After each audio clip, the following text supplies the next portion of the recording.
See, almost just dropped an F-bomb. I feel like that's not appropriate.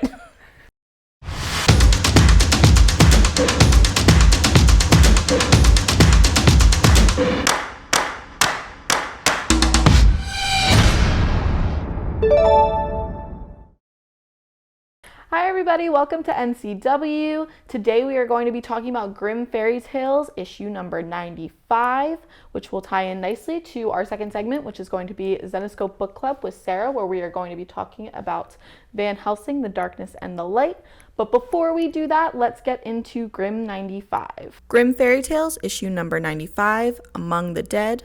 Synopsis: Who is the Countess Markala Karnstein? Has Skye joined the Legion of the Undead and seen her last sunrise? Will Van Helsing have to stake a close friend? Find out in this thrilling, fang-filled conclusion sure to alter the status quo at Arcane Acre. The story is by Joe Bruscia, Ralph Tedesco, and Dave Franchini. Written by Dave Franchini. Interior artwork by Babasu Curtis.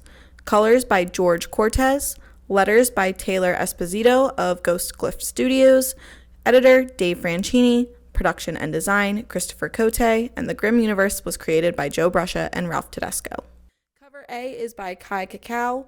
Cover B is by Igor Vitorino and Ivan Nunes. Cover C is by Sonia Matas and Coco Aspen. And cover D is by Josh Burns. I had I want to say absolute joy, I feel like that's the only way to describe it, of interviewing Babasu, who did the internal inks and pencils for Grimm 95. And first of all, he is lovely. Thank you, Babasu, for taking the time to talk to me on a Saturday, no less. And he lives in Greece, so we had, I don't even know what the time difference was. It was like 11:30 here and it was 5:30 there. So I really appreciated him taking the time on a Saturday evening to talk to me. It was so cool to listen to him talk about his process while doing the internal artwork. So I think that you guys are really going to enjoy it.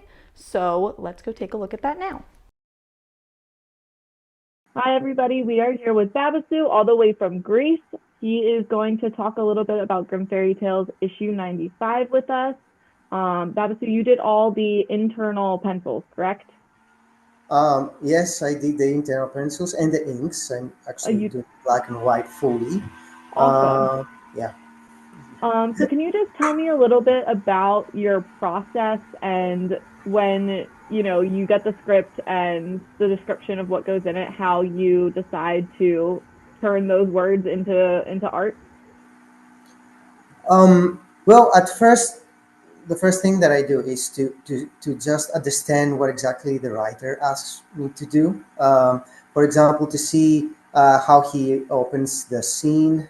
If he's asking, for example, an establishing shot, I have to figure out in what kind of angles I can show that shot, so that we can we can go as wider as we can in that moment. And then I'm trying to figure out, while I'm doing my layouts, the negative spaces that each panel needs to have for the dialogues that the letter would put after, So then after that, I create my own references by taking some photos of myself for the poses, or even I may take photos of my wife sometimes.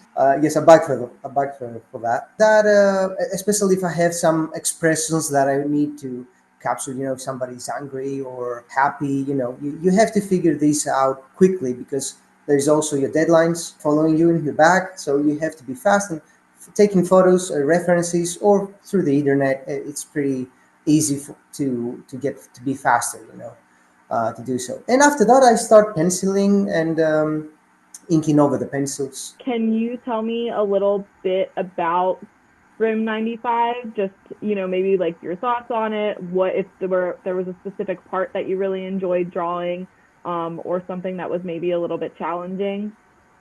Well, I will begin saying that Dave, who wrote the script, I told him that I really loved it. Was a script, a scenario based, having vampires in it, and in this last part, which is, I think, sometimes it's I think it's part 3 of this story. It's pretty awesome that you see the fight that is happening there, with all the vampires, and how the heroes Skye and Van Helsing will be able to help the friend that it was caught, and find out and see how they can leave that area that is really that place that is really dangerous.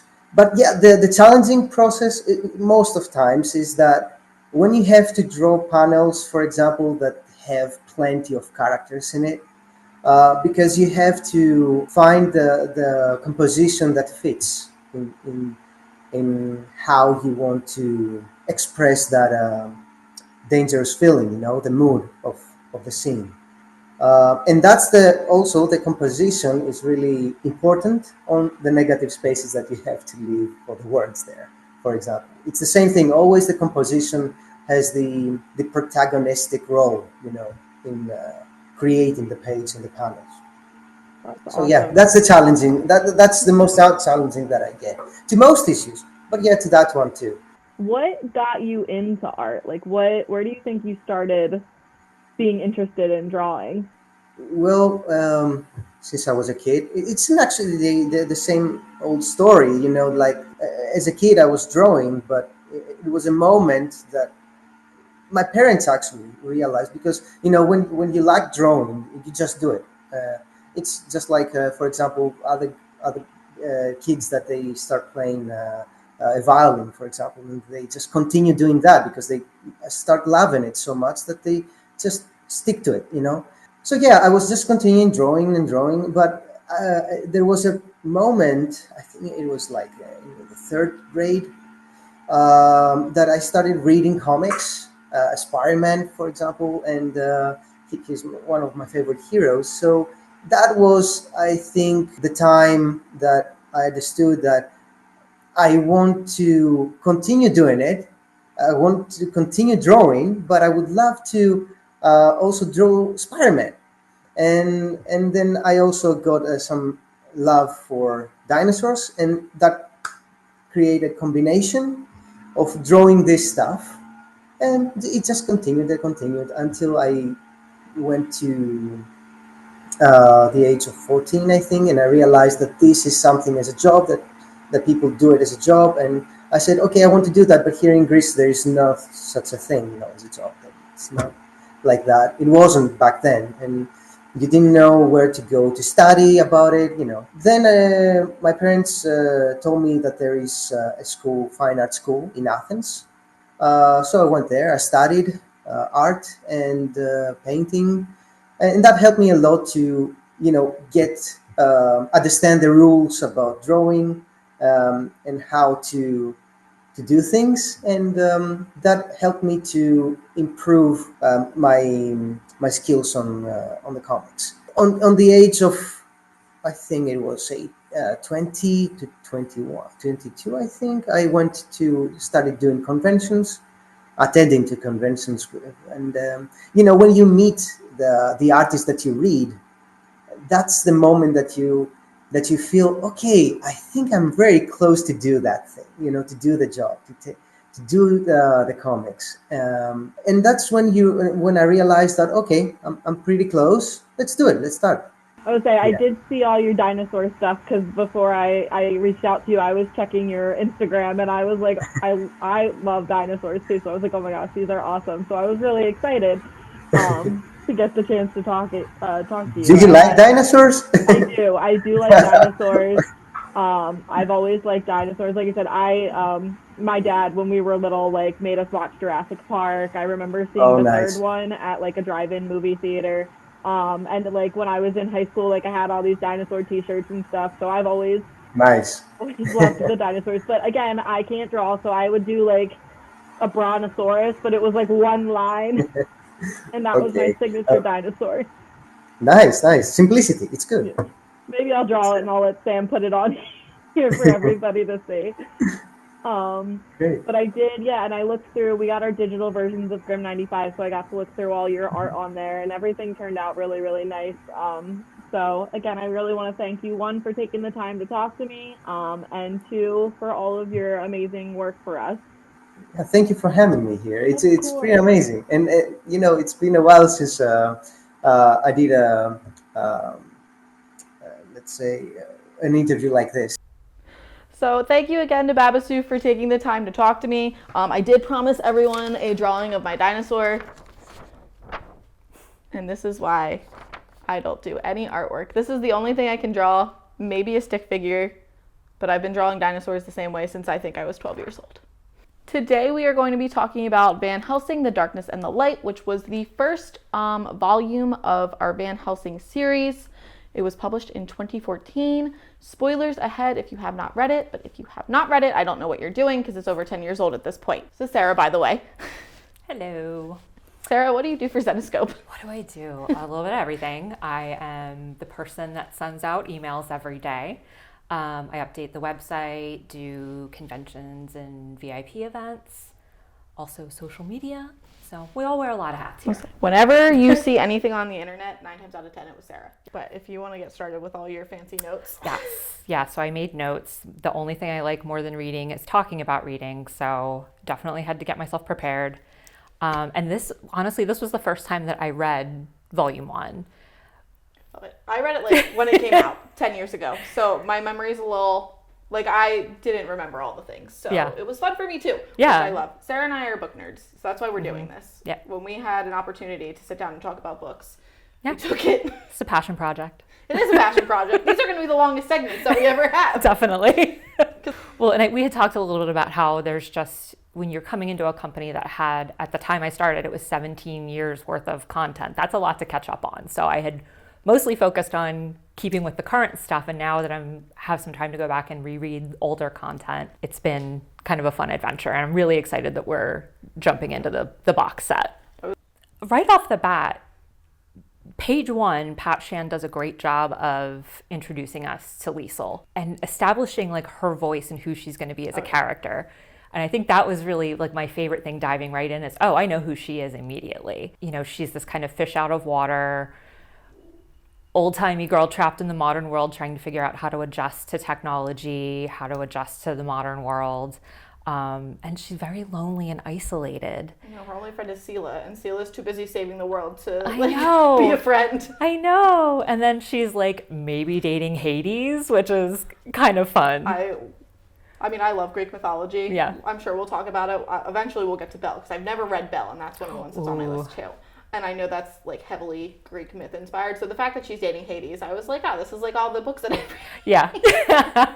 Fits right in. Yes, there are a lot of Hades retellings going around right now. And so like the first couple pages are really a neat intro to Liesel because it's sort of told with cuts between her and her workshop working on an invention, but then also out in the field on a mission, hunting vampires. You get a sense of her immediately, but then also like what kind of writer Pat Shan is, because there's so many great little quips and references throughout the entire story that are just, it's so funny and a little bit of a time capsule too. Like you definitely can tell when it was written. I read 2014 and I was like, that can't be right. Yeah. That's not accurate. And then I was like, maybe it is. Yeah. Just it all blurs together. So I was like, but you can definitely tell based on some of the references that that's when it was written. Like, yeah. So like the basics of the story is you get that quick intro and then Liesel gets home and there's a mysterious package waiting for her. And when she opens it, it turns out to be her father, Abraham Van Helsing's journal, but only part of the journal.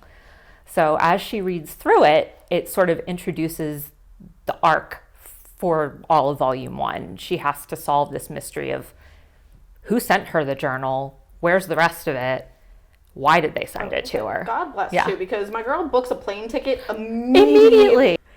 And at that point, like she hops the plane and it sort of becomes this globe-trekking adventure mystery. Which again, it makes me think of like where in the world is Carmen Sandiego? Yes.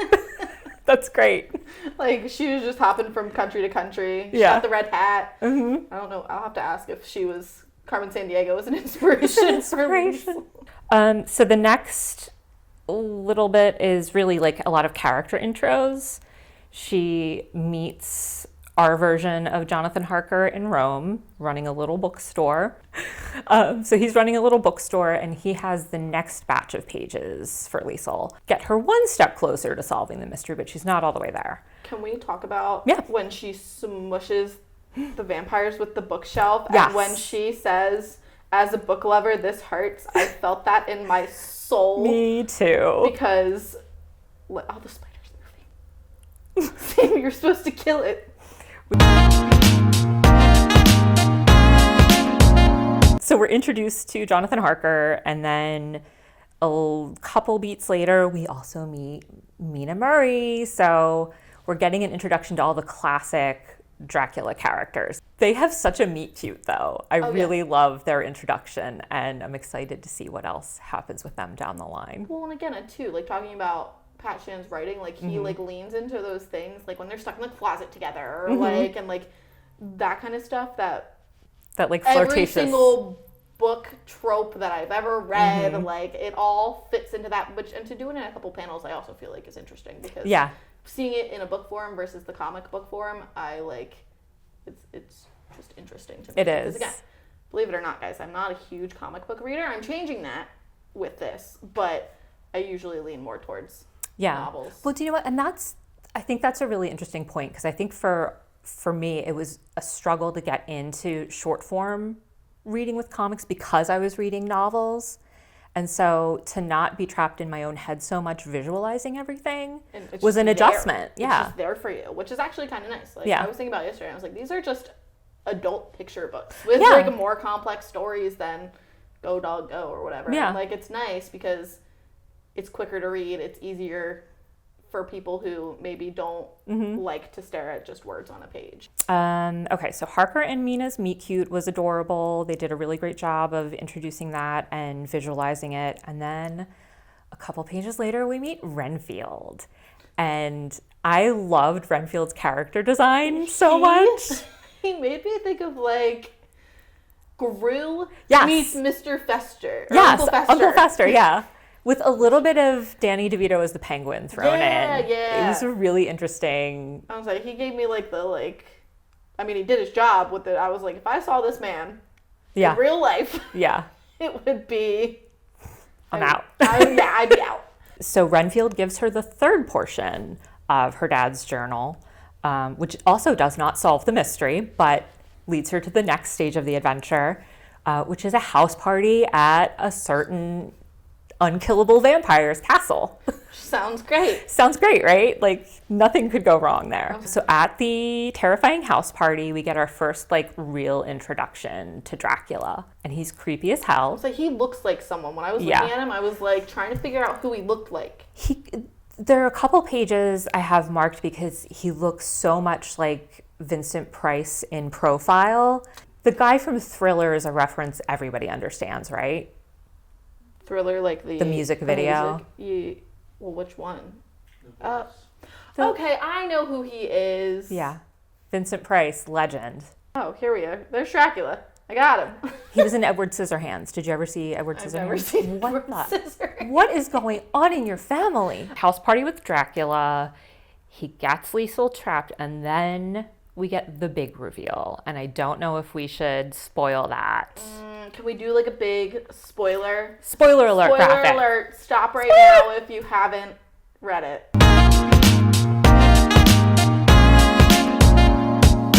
So the big secret is that Dracula has been keeping Liesel's dad alive this whole time. And he's been turned. I want to say, looks like he's been through it. He's got the red eyeballs, the scraggly beard, and it was, and see, that was one of the things that I forgot. So sad. I was like, I didn't remember that was the twist at the end, which again, we're going 10 years. My memory's good, but it's not that good. So I was like, oh crap. Yeah. Poor Liesel. I felt awful for her. He orchestrated this whole thing so that her dad would be the one to kill her, and that's just the saddest. Yeah. Again, we're going to talk about Hades when he showed up and he was like, where is she? I was every trope again. You're a sucker. Thanks, Pat Shand, for catering to the female gaze. Is that what it is? I think so. I mean, that doesn't surprise me, though. Shand knows what the ladies like. Smart. But yeah, it was very sad. It was so sad, and then she has to... She gotta. She gotta take care of business. Yeah, she's gotta do her job. Yeah, and that just has got to be emotionally devastating for our poor girl. And the flashback too to like when he was like telling her like they're not alive anymore. Like I was like, yeah, it was sad. really, really brilliantly told. So Hades comes in and saves the day, sort of. Well, yeah, she saves herself, but yeah, he, helps her. He's get there home. to support her. He supports. Yes. She doesn't need him, but it's nice to have him, Yeah. And then I really like how it ends on a bit of an optimistic, bend. Like the end of it is her maybe letting Hades in, and they're watching a movie together. Yeah. His favorite She's movie. not pushing him away. Yeah. But so I liked that. I'm very excited to see where we go I can't wait. with volume 2. Yeah, just like a couple quick things. One of my favorite things that comic writers and artists do is using different lettering styles for different characters. See, that's another thing that I didn't pick up on. I need to start focusing more. I'm sorry. But I do it was very obvious with what's his face, Renfield. With Renfield, and then with Dracula, there was different lettering. And I like that. I'm a sucker for different typefaces in general, so I thought that was really fun. In particular, we talked a little bit about the one where Hades sends Liesl a Snapchat photo. So I looked at it. What was it called? New pic chat from Hades, guys. You check out that beefcake stuff. Like, yeah, I was cracking up. Like the candles in the background. Like hilarious. And then Liesl trying to figure out like how to respond and going through a whole series of, is this too mean? Is this one too flirty? I was a fan of the middle finger and when she was winking and it said to Robin. Yeah. I was like, that's hilarious. And then one other thing I wanted to mention is just the writing again. Like Pat Shand is so good, but there were a couple of quotes that like actually emotionally devastated me, and I'm going to read them. There is one portion after she's met Harker where this is like her internal monologue, and she says, I have a problem with emotions. I sometimes wonder if I feel more deeply than others, sadness, happiness, fear, what have you. I don't like feeling these things so strongly though, so whenever I sense something, an Atlantic Ocean worth of tears, for instance, I clear off as quickly as possible. I feel in private so I can function in public. That was one of the ones too that I was like, poor Liesl. Damn it, Pat Shand. And then there was one at the end after she realizes everything with her father and has to end that. She says, for the first time, I understand why my father didn't tell me about him. There are monsters that you can fight, those you should know about. And then there are the monsters that you pray never find you. And that was another one. And that one's just relevant to everybody. Oh. Yeah. There are those monsters that we hope never find us. I think that's all I got for... I think so, too. I think we covered everything. I think so, too.